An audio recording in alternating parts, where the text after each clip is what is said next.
In this dog training video, I'm going to teach you how to teach your dog to stay. So stay tuned.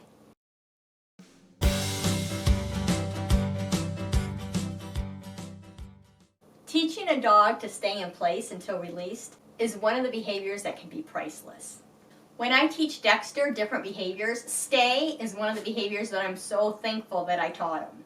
I use stay a lot. For Dexter, if we come into the house and he's got muddy feet or wet feet, he does a stand stay, and I lift up his back feet, wipe it down, lift up his front feet, wipe it down. If the vet needs to check Dexter out, again, he can do a stay. So we can do a sit stay, we can do a down stay, or we can do a stand stay. This keeps Dexter in position, and I taught Dexter and I teach other dogs to stay in a positive way, so it's not a reprimand, so they don't have a problem staying. They know it's an enjoyable task. When I teach stay, I also teach it for position, which means if I ask for a sit stay, that doesn't mean he can go to a down stay. As I mentioned earlier, if I'm cleaning Dexter's feet and he's in a stand stay, I don't want him to do a down. I don't want to be trying to clean his feet and then he goes to a down, because I taught him that stay is just the time that he can be in any position he wants. So during the training process, I train for position, and I'll show you how to do that. The other part of stay is it has a clear end. So for Dexter, his word is okay. So when I say okay, that means he's done. So it's not this random, you stay, and I'm going to leave the house now and come back whenever, and you can be wherever. So that scenario, people just basically don't want the dog dashing out the house. But for me, stay is stay in place. So technically, if I were to say stay and shut the door and leave the house, my dog should be staying in that same place. Obviously, that's not going to happen, and I'm not going to train for that, and I don't think that's a reasonable request. But that's what it would mean. You stay until I tell you your release word. And again, Dexter's is okay. So that release word is very important. We're going to teach that in the beginning. And that release word needs to be different than come. So many times when people are practicing, they actually do two things at once. They're trying to teach a stay, and then they're releasing their dog with a come, which we don't want to try to work with two behaviors at a time when we're training. We want to train one or train the other. And for me, stay, I reward the dog for staying in place, not for getting up and coming, because then I'm rewarding my dog for getting up. I want to reward him for staying, not getting up. And like with all training, we're going to have different components. So we're going to work on stay with time, 1 second, 2 seconds, 3 seconds. Then we have distance, 1 step, 2 step, 3 steps.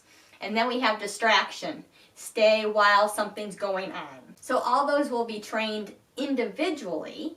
And then once they master them individually, then they get paired together.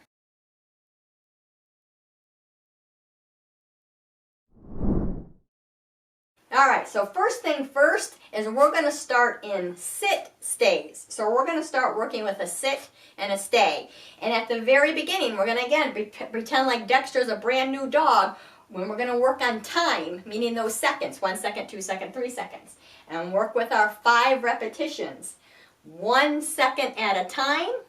So it's going to happen pretty quickly. So you're going to be right with your dog, not far away. And we're not saying the word stay yet because he doesn't know the behavior yet. We don't want to introduce words until we have a reliable behavior. So for this one, my reliable behavior is 5 second stay. So we're going to work towards that. That's our goal number 1. So you ready? Sit, 1 second, treat. 1 second, treat. 1 second, treat. 1 second, treat. 1 second, treat. And after 5 repetitions, I'm going to release him. Okay. You want to say that release word before you encourage them to get up. At the beginning, your dog probably won't know what okay means, so you're going to have to encourage that get up. So I'm just going to show you again. So 5 treats, we're going to do 5 reps. 1 second, treat. And you don't have to count out loud, obviously. But for you, 1 second treat. 1 second treat, easy. And then after your 5th treat, give it a quick breath, and then okay. And then okay, and then get up. So I'm releasing him with my verbal okay before I move away, because I don't want to move away and then say his verbal cue, because he's going to pick up the move away means a release, and that's not true. The release is our verbal. So okay, and then I move away because dogs follow movement, so that's going to encourage him to get up at the beginning. When I'm doing my 5 reps, if those 5 reps, my dog stayed in his stay without getting his butt up, then that means I can raise the bar and go to 2 seconds. If I'm practicing and my dog gets up before his time, before his 1 second or whatever that time is, then I might need to go ahead and come down here, make things easier for him, and I'll do a shovel. So I've had dogs that we can barely keep that butt on the ground. So I take the food, sit. Let's see if we can demonstrate. Dexter's going to just think this is so exciting. And now these dogs, we can't do a whole second. We can barely keep that butt on the ground. So it would be food, food, food, food, food. Okay! And then okay to release. Okay, okay. And we do want them to get up for that okay, because we want them to learn that okay means to get up. If they get up before we say the okay, we're not going to yell at them or reprimand them or tell them no, because again, we don't want to punish them. We don't want our dogs not to try things. Telling them no or they're wrong or wrong choice, it teaches them not to try, and it actually discourages behavior. Study involved. If they do get up, instead, all you're going to do is lure them back to that position, lure them back to a sit. Don't feed them for the mistake. So if I lure my dog back to a sit or ask him to get back to a sit, I'm not going to treat him right away. I'm going to then do my count. So whether we're working on 1 second or 2 second or 3 second, we'll go back. Out of those 5 reps, I'm going to count that as a miss. So we were doing 5 reps. He got up on one of them. And he did good, got up on another one. That means he missed 2 out of 5. So that tells me he doesn't quite understand what we're doing. So I might make it a little easier for him the next set, because I want my dog to be successful on all 5 before I make it harder. So by doing 5, I can kind of evaluate if he's really doing it or if we just got lucky. Once he's doing it, once we have 5 for 5 successfully on 1 second, the next thing we do is we add another second. So then it's going to be 2 seconds. So it's going to be sit, 1 second, 2 second, treat. 1 second, 2 second, treat. And we're going to again repeat our 5 reps. After 5 reps, that's when we release them. I'm not releasing him after each food reward, because then what that does, if I only do 1 set, so 1 second, 2 second, treat, release, 1 second, 2 second, treat, release, what he's going to start thinking is every time I get food, I'm done. So instead, we're saying, we're continuing. You're not done because I gave your food. You're done because we said okay. All right, so that's the other benefit of doing your reps and not having them get up when you're done with that set. When you're feeding your dog that reward, you want to make sure that you get it to their mouth. Sometimes below their chin will help prevent the jumping up to try to get the food. So if you go below the chin, they'll start getting used to the food's coming below. So you want to make sure you get that food delivery to them so that you're not encouraging a jump up and a break of their stay. So you're going to build 1 second at a time. So 1 second, 5 reps. If that's successful, 2 seconds, 5 reps, 3 seconds, 5 reps, 4 seconds, 5 reps. And I do 1 second at a time until I get to my magic 5. Once my dog can do a 5-second stay 5 times without getting up, then what I'm going to do is I'm going to attach that magic word and tell him what it is that he's doing. So up until this moment, we haven't said stay or wait, or whatever your cue is going to be. You went through your reps, you got 5 seconds, now it's time to attach that word. So let's demonstrate with Dexter. So we're in that sit position. I'm going to tell him what he's doing, stay. I'm going to count to 5 to myself. 1, 2, 3, whoops. And if he does that, I'm going to lure him back up. And again, don't feed for the mistake. Stay. 1, 2, 3, 4, 5. And then treat. Down to his mouth. I'm going to repeat. Stay. 1, 2, 3, 4, 5, and then treat.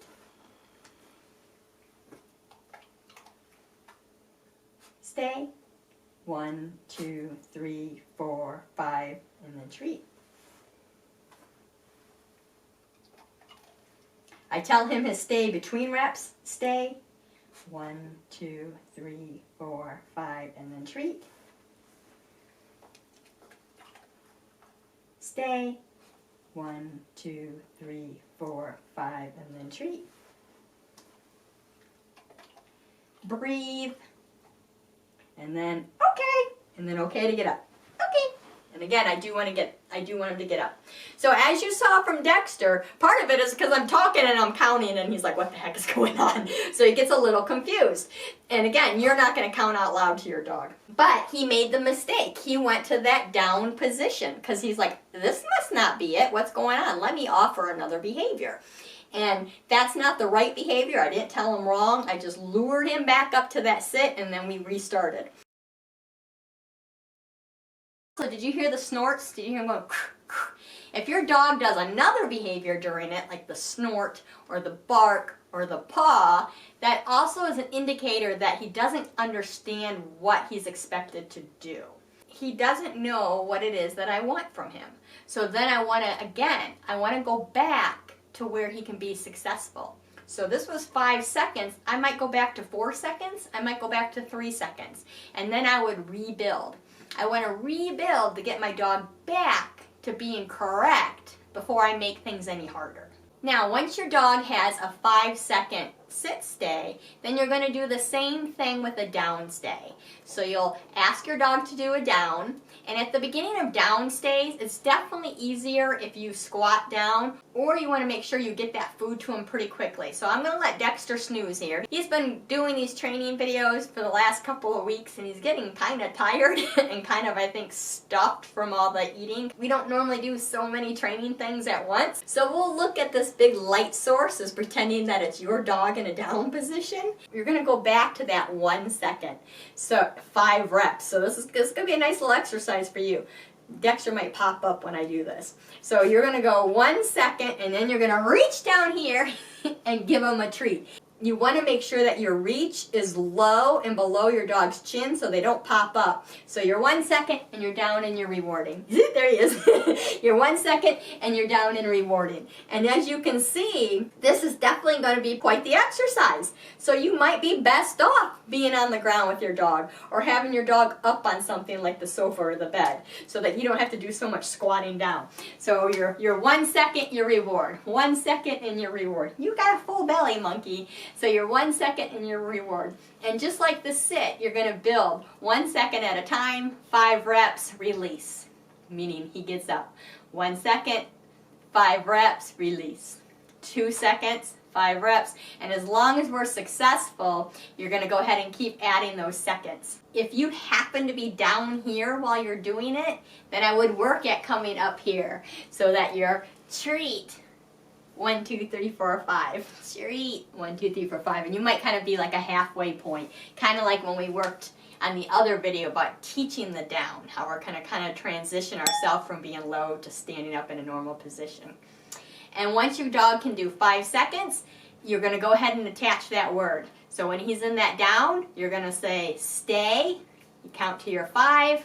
Treat. Stay. Count to your 5. Treat. Stay, and you do that your 5 times. I like to say my stay in between the reps, so stay, count to 5, treat, stay, count to 5, treat. But I don't recommend stay, stay, stay, stay, stay, stay. Just stay, count, treat, stay, count, treat, release. You can continue to build up that time with your dog's stay. Once I get to 5 seconds and my dog's doing that pretty well, instead of going 1 second at a time, I might kind of start going, okay, he's being successful at 5 seconds, let's try 8 seconds.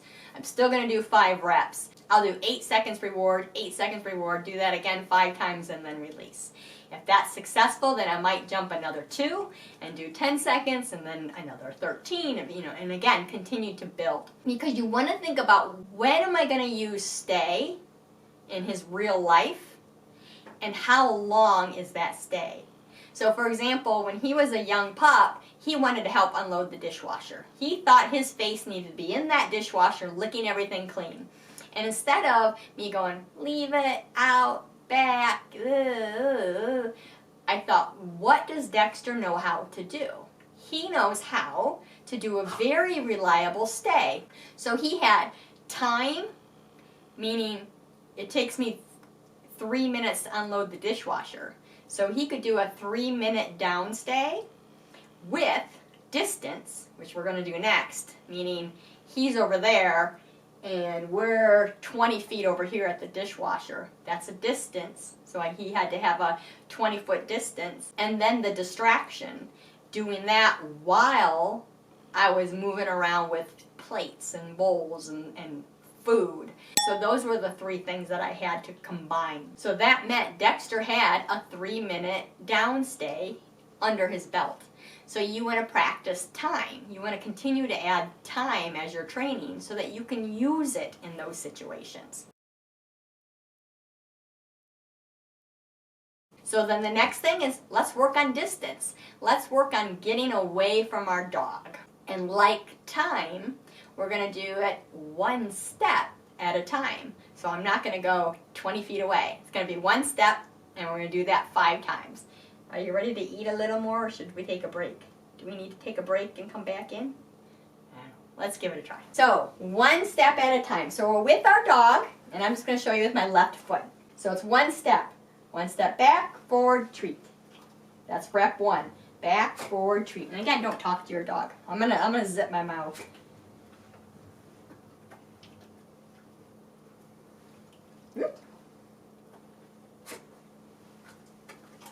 And then release. Okay. And then again, that verbal release, not my movement release.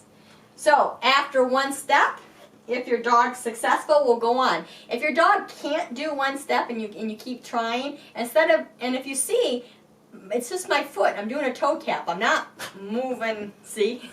I'm not moving back. I'm just doing a toe tap. Because moving away from your dog invites them to come closer, which is why moving away can be hard. And that's why we're starting with just a toe tap. See how much easier that is for him? Now he's, again, not technically on a stay. But if your dog can't do that, just try a little movement. You just move your foot a little bit. Move your foot a little bit, and then low. A little bit, and then low. And then after 5, release, okay, and then your movement. Remember, verbal first. Since I think Dexter needs to be done eating for now, I'm not going to feed him, and I'm just going to use my pretend dog for you. So to go over it again, your dog's in front of you like we saw with Dexter. Rep number 1 is just a toe tap back, and then reinforce, toe tap back. 5 reps, release, okay, and then get up. If your dog's successful at that, the next thing we're going to do is we're going to take that 2nd step. So again, small. Step back, forward, back, and treat. So that's 2 steps, rep 1. And then rep 2, so it's step back, meet your 2nd foot, and then treat. We're always going back to our dog. Every time I do this, I go back and then reward. So it's not like I'm back here and I'm reaching out this way. I always go back. And when you go back to your dog, don't rush him too quickly or go in on his space too much because he just might leave. He might be going, oh, you're crowding me. So 2 steps looks like this. 1 step, 2 step, and then again back to your dog. It's not 1 step, 2 step. That's like 5 steps. And that'll be really hard. So literally like a toe tap. Back. So that's 2 steps. If your dog's successful, what do? We add the 3rd step. So it's 1, 2, 3, and then back. And when you go back, you don't have to go baby steps back. You can just go back.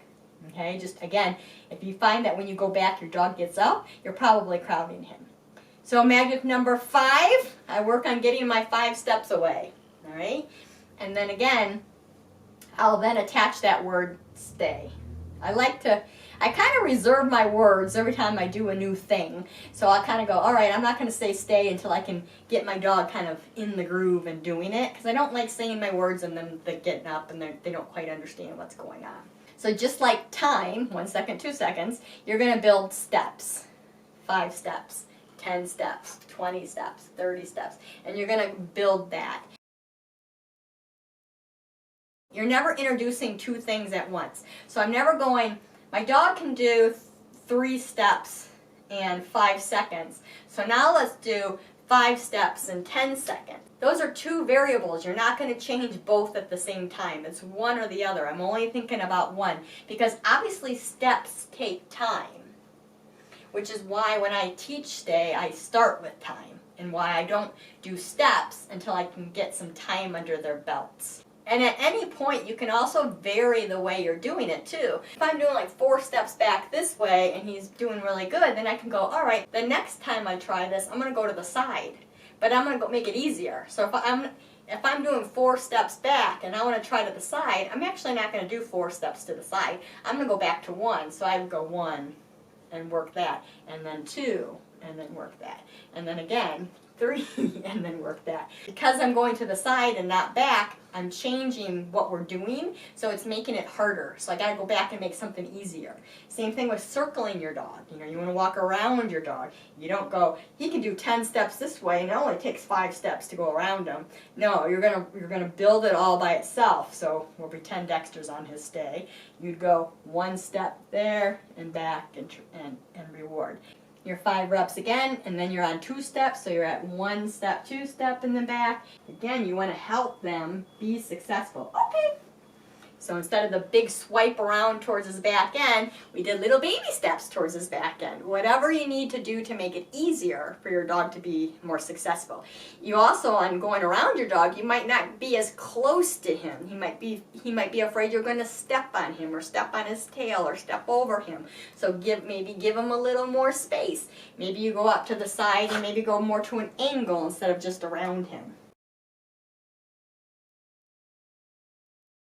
Now to add your distractions, you're going to think about what might be distracting to your dog. Is that distraction opening the door? Now you don't want your dog to slip out the door. I wouldn't do this if your door doesn't open to a fenced-in yard unless your dog's on a leash. Now you're not going to use the leash to control him, to hold him back. You're going to use the leash as a safety in case he were to go out. Safety is always first in my book. Or maybe that distraction is food. Maybe it's a food treat on the floor, or it's a sandwich bag, or a ball, or something like that. You're going to ask your dog to stay, and maybe it's just show him the distraction. Now Dexter's not going to be, I can't think of anything that's really distracting for Dexter around the house right now. So we're just going to pretend that it's a ball. So stay, and then show the ball, and if he does, you can say good job and give him a food reward and then release him.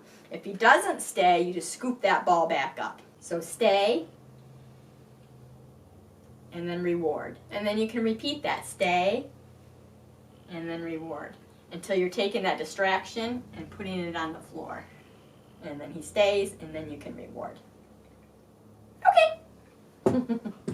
So those were the basics on how to start teaching your dog to stay. And as they're learning the basics, you're going to continue training and continuing to make things harder until you get your rock solid stay. If you found this video helpful, please hit the thumbs up.